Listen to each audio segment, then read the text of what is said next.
simbahan ho ang venue. Pero siyempre, ang ending ho nun, hindi ho kami nag-perform sa simbahan, ay demanded na doon ho kami sa labas. Pero, pwede rin, I haven't spoken to Julie. Kasi pwede rin, dumating ka, nalaman mo na sa loob ng simbahan, do you actually have the time to change your repertoire? Sa yun. At to change your clothes. So remember, you have to travel to Mindoro to be able to do the concert. I'm not making excuses. I'm just saying na may mga on-ground realities po, lalo na para sa artista. Pero ganun pa man, I'd like to praise, no? Julia San Jose, na maliit na simbahan ito, nangangailangan ng tulong, and they're building the church, and nandun yung puso. Gustong tumulong ng bata. I am a manager. I know my levels of yun. May mga sasabihin lang, I can do a fundraising, but I want to be in a gymnasium. I want to do a fundraising, pero doon tayo sa malaking venue. That's not Julian. And for everything that had happened, lahat ng leksyon na natutunan, makikita ho natin na lahat ng gumalaw na tao dito sa kwentong ito ay may magandang intensyon, may magandang puso. Yun lang po. Maraming salamat. Ito rin po ating bisita ngayong hapon ay napakabuti po ng puso. Maliban sa kanyang pagiging guwapo. He is one of the most brilliant and he's one of the most versatile young actors today. Naitay Kapuso, please welcome. Kokoy Ditaco.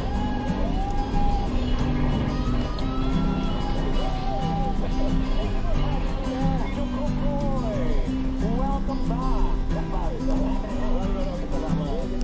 Maraming salamat. Ikaw ba ulang karanasan na nakapag-perform ka na sa isang venue na hindi mo inaasahan? Pero meron po kong space sa mga gano'n? And never naman parang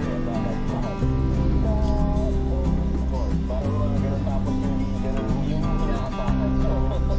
Nandito na ako. Ako, may mga pagkakabal na gano'n. Wala ka na magagawa. You leave that place without better. Sabi ko nga kanina, di ba parang now I know better. Lahat parang mo.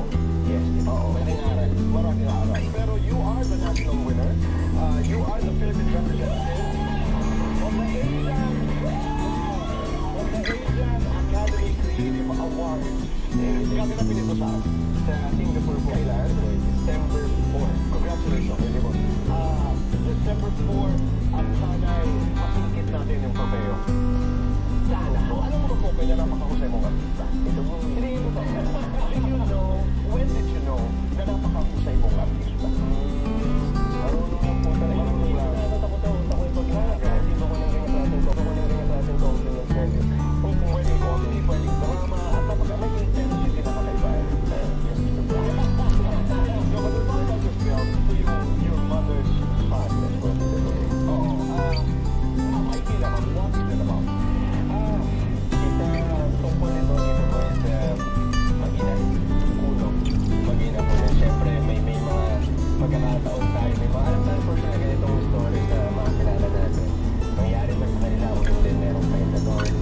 May ganong klaseng pangyayari dito sa pelikula na ito. May mga abuse. Ayaw ko po sa dito. Oo. Dapat panukurin natin. Pero yun, may abuse certain na-abuse. So madalas tayo na-abuse ng mga tao na hindi natin alam. Favorite line of the film? Saan po lang buwang kami mo, boy? Favorite line dito, boy? Favorite line? Actually, dito, boy, kasi yung character ko po doon, yung role ko si Eman, hindi siya malinya dito, boy. Kasi hindi masyadong matahimik. Pero meron akong paboritong linya ng isa sa mga character po doon. Ni Sarah, ni Ate Sue Prado. Shoutout si Ate Sue. Okay, can you trust? Hindi naman ako umaasa na mamahalin mo ko araw-araw. Pero kung yung mga araw na hindi mo ako mahal, respeto mo na lang ako. Kahit yun man lang mabigay mo.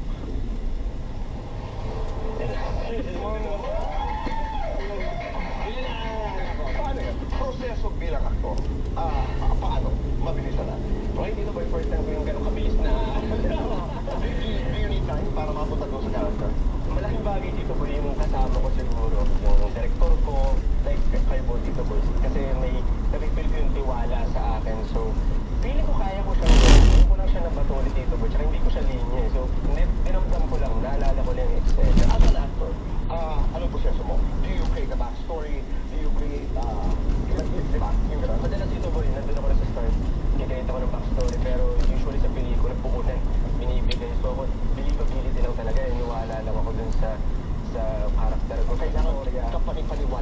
po dito, boy. Kasi open ako palagi sa pagkakamali. So, lagi ako nakikinig lang palagi. Very open ako sa adjustments palagi. Pag-usapan natin yung pagiging matakutin mo.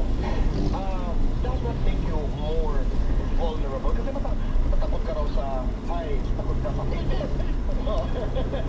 Daanan lang yan. Ibis, ano ba, multo, heights, tubig. Kaya hindi ko nga alam ba't nasa running man ako kasi lahat ako Kaya nakati kaya ang tawag mo sa running man ay Boy kabado. Buhay kabado. Okay, how do you handle that? I mean, as an actor. Kasi wala ka namang takot as an actor. Wala kang takot. Oo nga dito. Maghubad, kung ano ang hinihingi ng papel, you do it. Feeling ko dito, boy, kasi bilang si Kokoy, ang dami kong kinakatakutan po talaga. So, pag nandun na ako sa taas, yung oras lang na ginagawa ko po, wala ako dapat kinakatakutan. Parang alam ko maniwala natin sa ginagawa ko. So, kahit nasa takot ako, hirap. So, pwede yung papel na gagamit mo kaya? Parang to fuel, you know, yourself as an actor. Can you transform that into an enerhiya? Ika nga. Madalas dito, boy, kasi pag wala po yung kaba, may mali sa akin. So, meron pong mga days na alam ko wala akong kaba, feeling ko isa pa. At kung hindi man yung isa si Direk, baka po pwede. Kasi alam ko hindi ko, kasi walang kaba, hindi kaunti. Ayoko lang magpalamon sa kaba dito, boy, kasi iba na yun eh. Parang hindi ko na magagawa. Pero nagagamit mo ang kaba. Nandun po siya palagi. Pinag-uusapan natin ang kaba. Ano ang kaba mo pagdating sa karera? Pagdating sa pamilya, haba ko sa karera dito, boy. Sa ngayon po, itong estado ko po ngayon, parang hindi ko po nararamdaman yung kaba in general sa karera kasi feeling ko yung pamilya ko, yung laging nakasuporta sa akin, tsaka yung mga kolokoys ko. Pero kung karerang usapan dito, boy, may pressure eh. May pressure siya lagi dito, boy, pero hindi ko lang siya lagi nilalagay sa utak ko. Pressure na Syempre, kailangan ganito. May maririnig ka, dapat ganito, ganyan. at kailangan may ginagawa lagi. Kailangan busy ka, ganyan. Metro Manila Film Festival, you have an entry. Kasama si Vice Ganda. Meron po. Congratulations. Thank you po, thank you. Di ba? Thank you po. So may pressure ka rin na gano'n, pero sabi mo, hindi mo lang ina-address. Paano mo ginagawa na binablock mo? Binablock ko po siya dito, boy, in a way na kailangan nandiyan yung family ko sa yung friends ko. Laking bagay dito, boy, na sinasabi ko sa kanila yung nararamdaman ko. Ina-acknowledge ko dito, boy, yung lahat. Meron sa pinag-uusapan, labas, loob ito ng show. Okay, pareho dito. Pareho. Kasi ako dito, boy, pag sinabi ko tropa ko, wala na sa akin kung isa nung bibit-biting kita kahit sa si tropa. Pwede ba tayo maging tropa? Naman dito. Okay, okay? Tuloy, sige, fast talk tayo. Para maging tropa. Okay, okay. Hoy, hindi na tayo mabubuhay. Nagkwentuhan na tayo. Kaya okay lang. Ako lang sumasayaw. Maganda yan. Okay. 2 minutes to do this and our time begins now. Ultimate runner, best actor. Ultimate actor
tira ka sa sarili mo.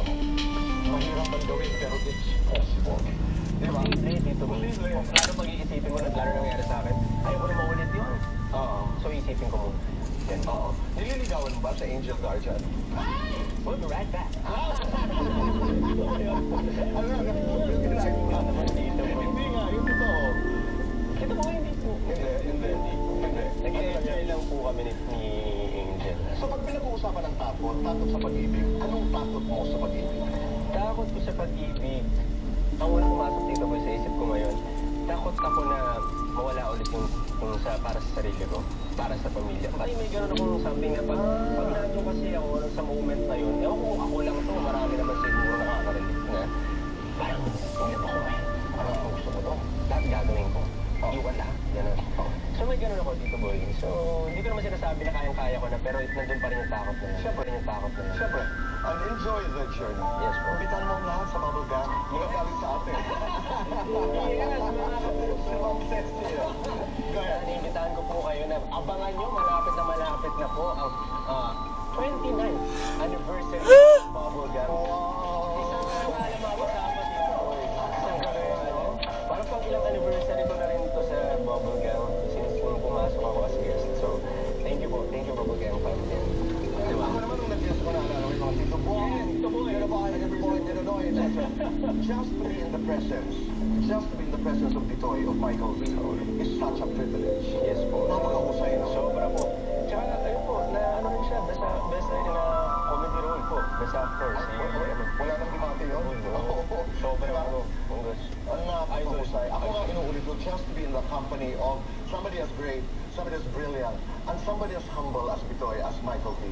Napakalaking privilege. Sobra dito, boy. Tsaka pag every time may sketch po kami, simula noon hanggang ngayon, na may Michael V na nakalagay po, iba yung ano ko eh. Ewan ko bakit di mawala yun siguro.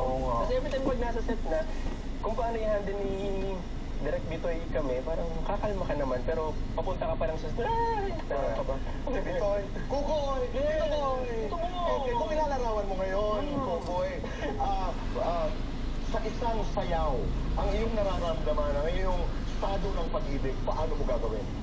Naku, Tito Boy, pwede po ba talaga?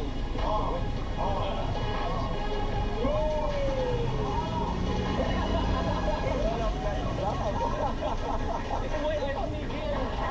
Ayaw! Tito Boy, ayaw talaga. Maraming salamat. Thank you, boy. Maraming salamat. Tay, kapuso. Maraming salamat po sa inyong pagpapatuloy sa amin sa inyong mga tahanan at mga puso araw-araw. Be kind. Make nanay proud. At suportahan mo natin si Kokoy. Say thank you. Do one good thing a day and make this world a better place. Goodbye for now. God bless.